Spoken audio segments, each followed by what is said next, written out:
Salut à tous, dans cette vidéo, on verra comment se relever d'une compétition lorsqu'on veut les perdre. En fait, j'ai perdu une compétition hier. Bon, je sais ce que c'est. Je vais parler à chaud, quoi. Je vais parler à chaud. J'étais invité dans une compétition ici en Chine nationale. Il y a beaucoup de danseurs qui viennent, beaucoup de stars qui viennent. On invite beaucoup de gens de la France. Il y avait un Français hier, Salah, un popper français, Salah. Et avec un Coréen qui était Locking, de Locking. C'était un Coréen qui dansait du Locking. C'était l'invité dans qui guest avait un autre grand star ici en Chine de popping. Et la compétition, en fait, c'était pas mon domaine, quoi. C'était freestyle. Et freestyle, il mettait plus du popping, du locking et du walking song. Donc, pour moi, ce n'était pas vraiment ma sauce, puisque je suis un gars 100% hip-hop, je m'entraîne que hip-hop. Mais quand ça les tient, ce ne sont pas des excuses. Pourquoi? Parce que euh, si j'ai perdu, c'est parce que je manque beaucoup d'expérience. Tu vois, je manque beaucoup d'expérience. Je me dis, bon, pourquoi ils ne mettent pas du hip-hop? Pourquoi ils ne mettent que du popping, walking et du putain, cette compétition m'énerve, je vais plus jamais participer à cette compétition, je vais pas jamais m'entraîner, tout ça, tout ça, tout ça. J'aurais dû sortir des excuses encore et encore. Encore et encore. Mais avec le fait d'avoir participé à plusieurs compétitions, j'ai compris comment se relever d'une compétition.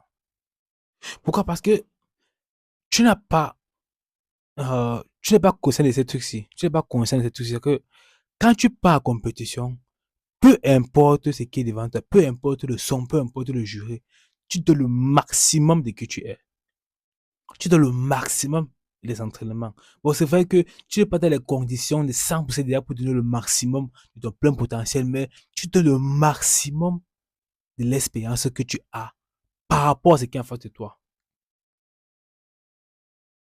Ici, quand je dis que tu donnes ton maximum, c'est pas pour dire que ton maximum doit te faire gagner, non.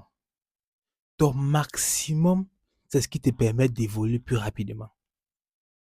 Parce que en donnant le maximum de ce que tu es, quand tu rentres dans la compétition, que tu as déjà gagné, tu deviens plus confiant à partir sur une scène. Pourquoi? Parce que tu as combattu, tu étais devant, tu as vu, tu as été au front, tu as bataillé, tu as donné le maximum de ce que tu avais.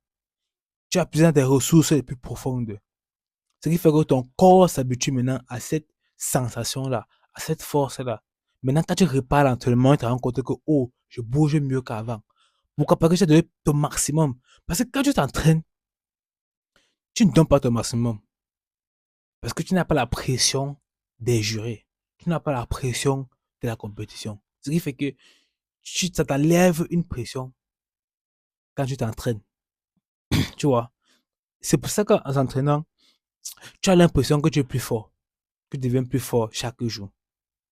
Et quand tu pars en compétition, tu as l'impression que tu n'es pas plus fort que ça. Mais c'est juste parce qu'en t'entraînant, tu ne mets pas la pression de la compétition sur toi. Tu vois. Mais t'entraîner aussi ne veut pas dire que tu ne progresses pas. Tu progresses. Mais la progression que tu as en tête de dire que, ok, la manière dont je m'entraîne, c'est là. Je dois faire la même chose sur scène. Ça ne marchera pas comme ça. Pourquoi? Parce que quand tu t'entraînes chez toi, tu n'as pas la pression de la compétition. Alors que quand tu es en compétition, tu as la pression. Cette pression te permet d'évoluer plus vite. Bon, c'est comme ça te force à évoluer. Parce que quand tu donnes ton maximum, tu deviens plus fort.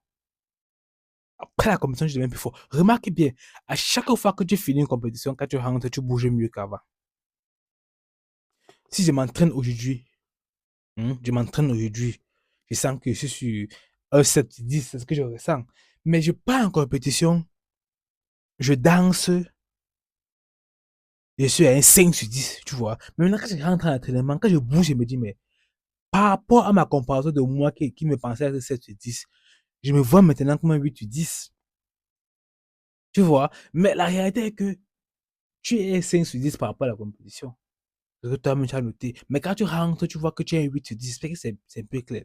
Donc, au début, tu penses que tu as un 7/10. Tu pars en compétition, tu as rencontré Coco, no, tu as un 5/10. Mais quand tu rentres, tu te dis que, mais Non, je ne suis pas un 5 sur 10. Je suis un 8 sur 10. Pourquoi? Parce que j'ai l'impression que mon corps bouge mieux.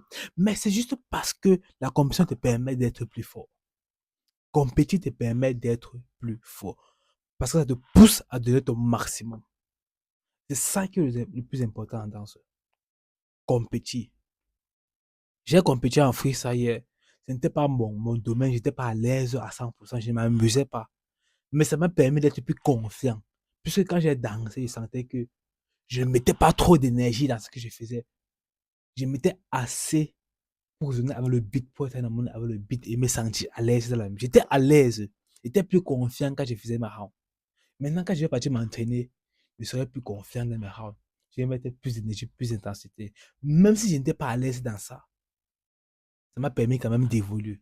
C'est ça le plus important quand on compétit. C'est ça la force de la compétition. Et c'est comme ça qu'on se relève d'une compétition. J'espère que tu as aimé cette vidéo. Abonne-toi, like et partage. On se revoit prochainement pour une prochaine vidéo. Ciao, ciao, ciao.